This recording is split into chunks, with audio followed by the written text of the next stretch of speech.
Hi, this is Josh from Over the Shoulder Coding, and today I'm walking you through my solution for Day 10 of the Advent of Code 2018 challenge. Day 10, the stars align. It's no use.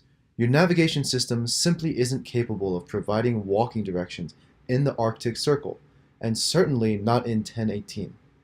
The elves suggest an alternative.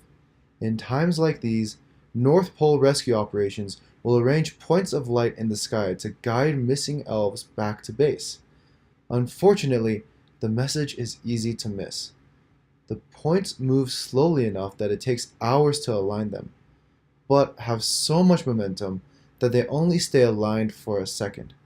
If you blink at the wrong time, it might be hours before another message appears.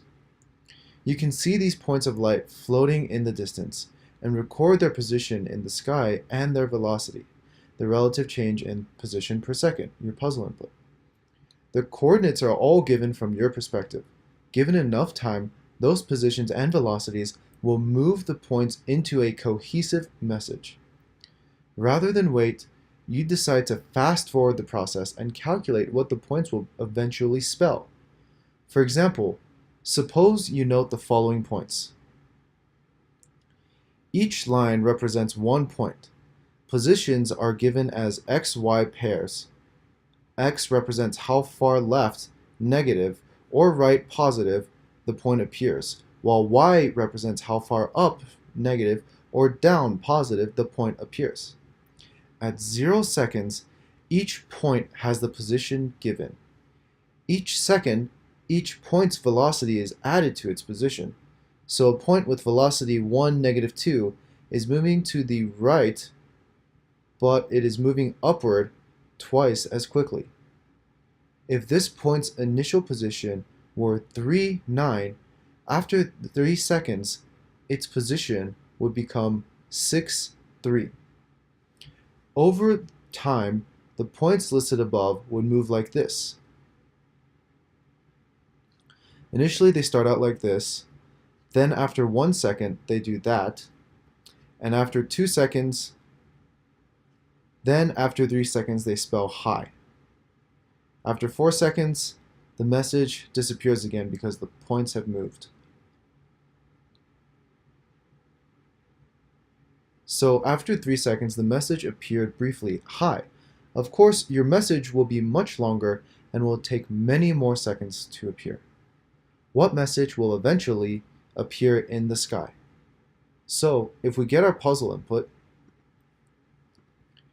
we have many more points, and each point can be very far from each other. Whereas in here, in the original one, it was just 9, 1, 7, 0. Everything fit very nicely into this printout. So what I've done for my solution is I replicated the part 1 to make sure we're doing it correctly, and then implemented a new solution that would handle a much larger size. So how did I solve for part 1? Well, the first thing we need to do is to be able to extract the input from the input file. So I copied over the example input here, and we're going to extract it using regex. So we're going to look for the first bracket, so like this, the first caret, and then find the number in the first caret, then a comma, then the number again, and then a closing caret, then velocity, and then an opening caret, and then the next number for the x velocity, then the next number for the y velocity. So then, for each line in the input, we will strip the line, then search for our pattern, and get the 4 integer values that correspond to that pattern. So we will get the x coordinate, the y coordinate, the x velocity, and the y velocity of the point.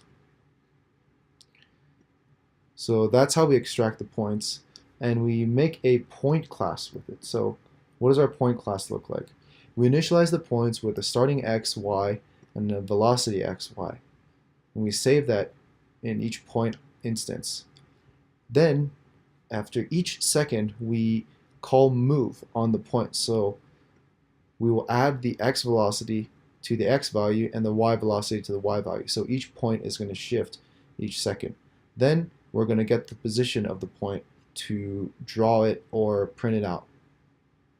So that's how we start off the problem. So we extract the points and we get a set of points. So here we're making a list and we're appending each point to the list, and we're going to return it, and then we're going to make a grid with that.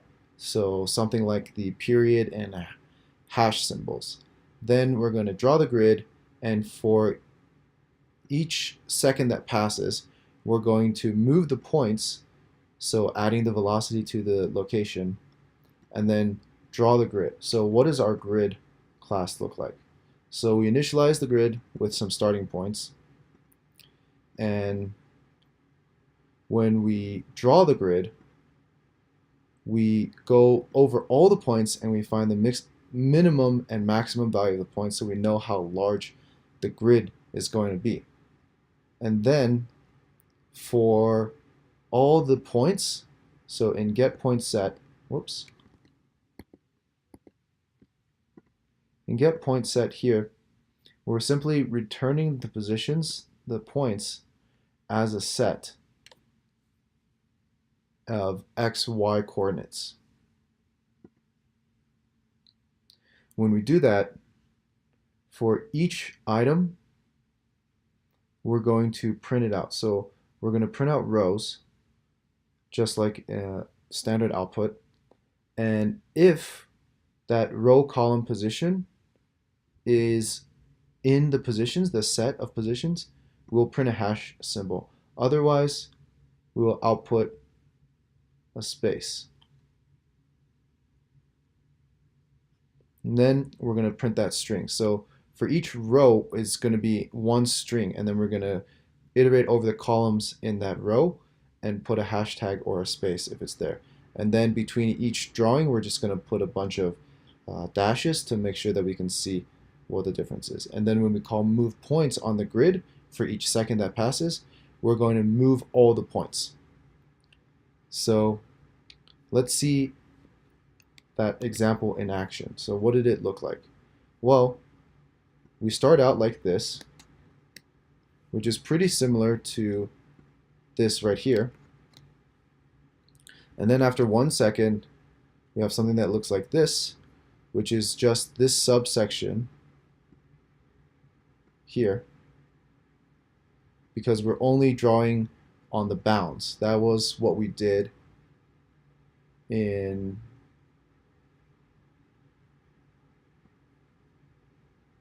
this area here. So we found the minimum and maximum bounds for the grid. And then after 2 seconds, we draw an even smaller grid. Then after 3 seconds, we have high. So because there's a point here, we have a hashtag symbol or a pound symbol, and when there's no points, we just put a space. The example used a period. So the gist of this problem is to extract the points and then tick each second and redraw until you get to a solution like this, where you can read some letters. And so really this is not algorithmically complex, it's just an animation type problem. So we can do that for grid, but if we were to do the exact same thing for the larger points, each line that we extract would be really, really long. So let's look at our input again. Our input, we go from negative 30,000, what's the largest? Negative 50,000 to 40,000. So each line, if we were to print it out, would be just so long. It'd be 10,000 or 100,000 characters long. And we also go from negative 40,000 to 50,000. So 100,000 characters each way. There's no way it's going to fit on the screen, right? And even if you were going to make one pixel one index or one coordinate point, you don't have enough pixels on a normal computer screen to fit 100 by 100,000 pixels. So what are we going to do to fit this whole thing on our screen? So what I decided to do is to scale it down. So I'm only going to make a canvas of a certain size and draw on that canvas. And so I'm going to use a drawing library in Python called tkinter, which I chose because it's the most widely used. It's available on all operating systems. So if even you're not using Mac OS like me, or you're using Windows or Linux, you'll still be able to use this solution and try it out for yourself. So what did I do for the actual problem? It's very similar to what I did for the example problem, except for using the grid class, I use a sky class. So I still extract the points with the same method, and I'm still drawing the dots, moving them, and then animating. But how is my sky class different from my grid class? So with the sky, I still take in the starting points.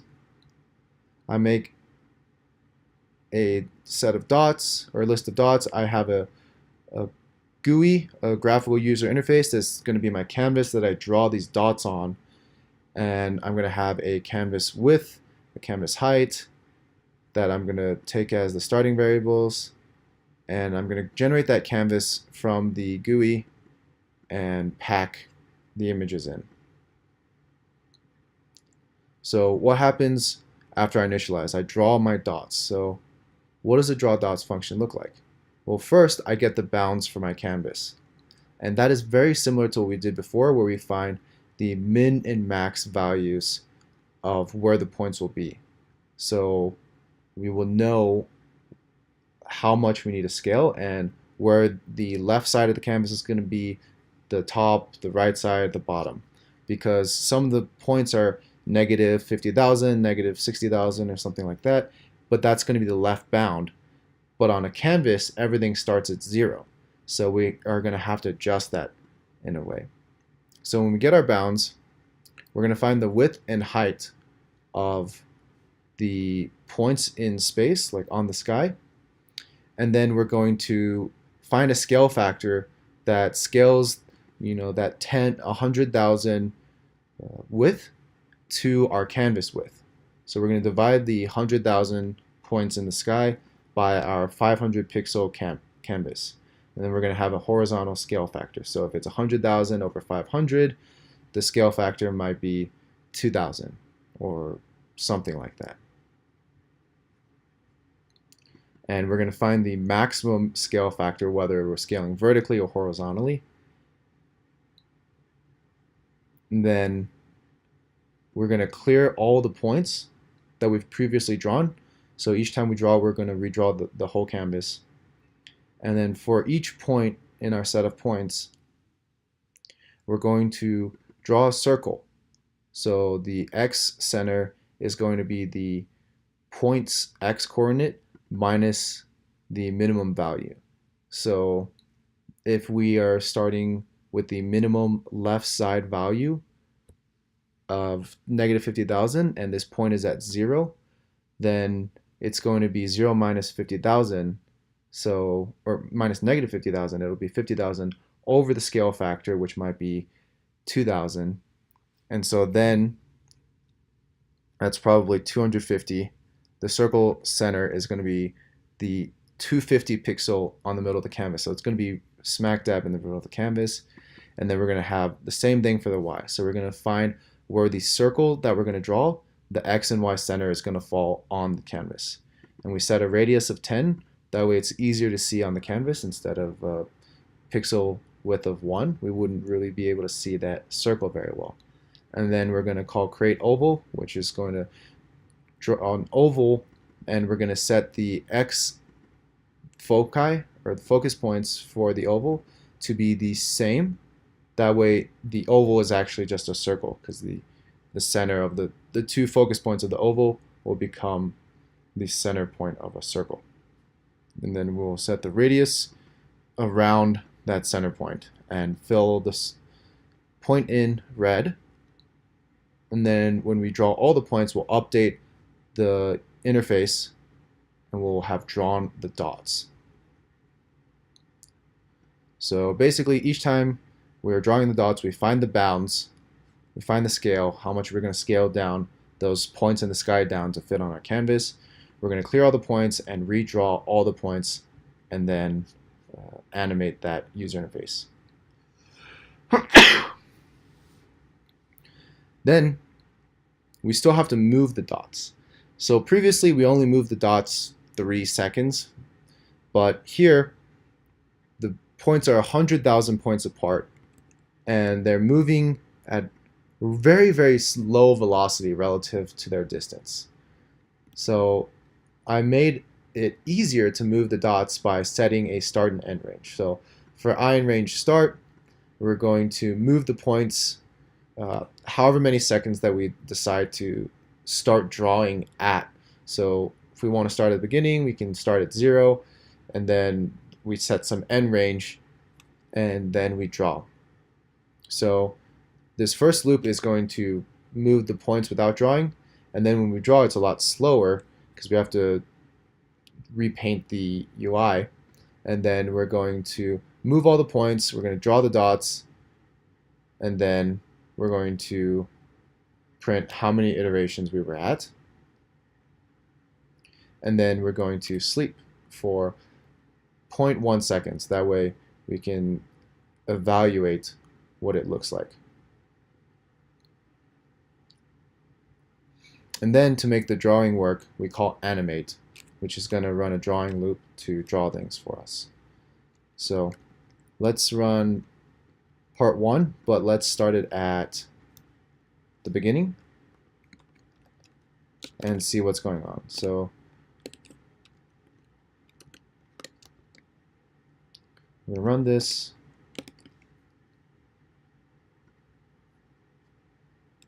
And it's drawing all these iterations each second. And there are many, many points. These are 100,000 units, whatever units in the sky, away from each other. 100,000 points away from each other. And this is a 500 by 500 canvas that we're scaling down the sky to. And they're moving at 5 points per second. So they're basically not moving to what our eye, like what it looks like to us. We can't tell that it's moving at all. So I'm going to stop that, and I'm going to, instead of drawing each single point, I'm going to put this in a loop and draw each 100th point, or maybe 1,000th point.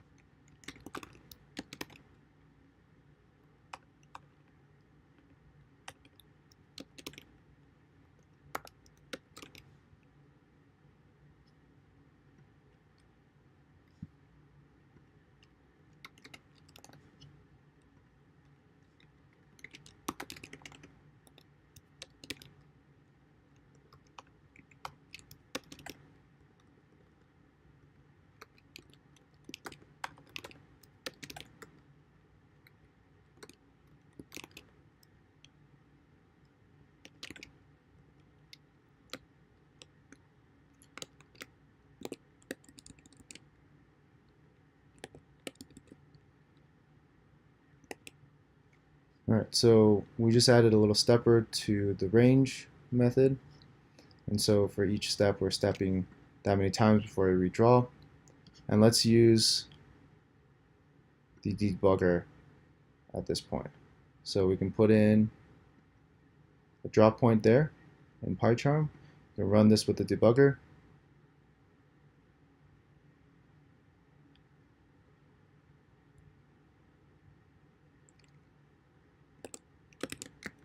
And we can look here as we animate, and we can say, okay, right now, what are the values?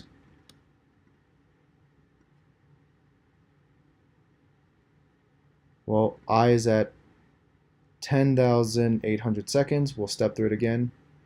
Okay, 10,810 seconds, it's getting pretty close, close, really close, right?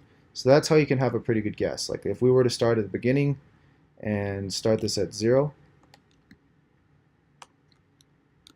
and go to 20,000 because we have no idea what the scale is, and step 1,000 at a time, we could do something similar, right? Where we say, okay, it's at 0 right now, 1,000, nothing's happened, 2,000, 3,000, 4,000,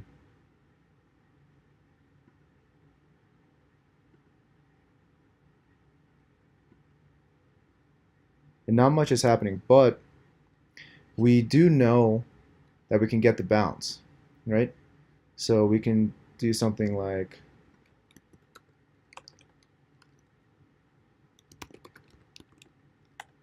get bounds, and we can monitor the bounds and see that it's getting closer.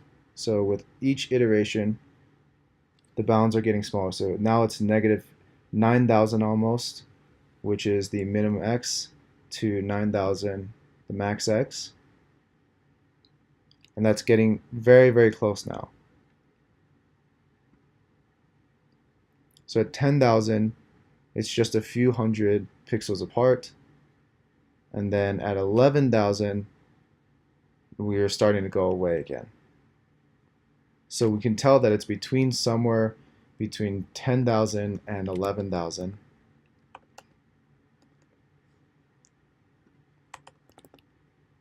And we can step down our scale to 100 and then do this again.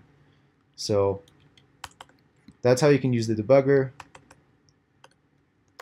And we know that the answer is that, so I'll set it back there.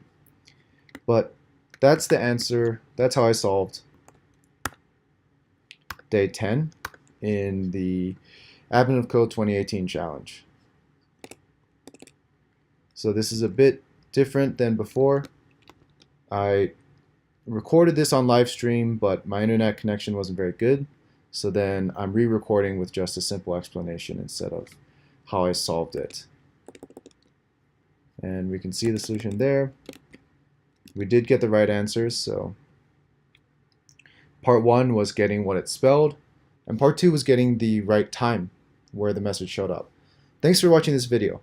If you liked it, you like this new format instead of live streaming, please let me know in the comments down below, and hit that like button, subscribe, click the notification bell so you know when the next video is coming out. If you want me to do other challenges, please comment as well, and don't forget to support me on Patreon so I can continue making these videos.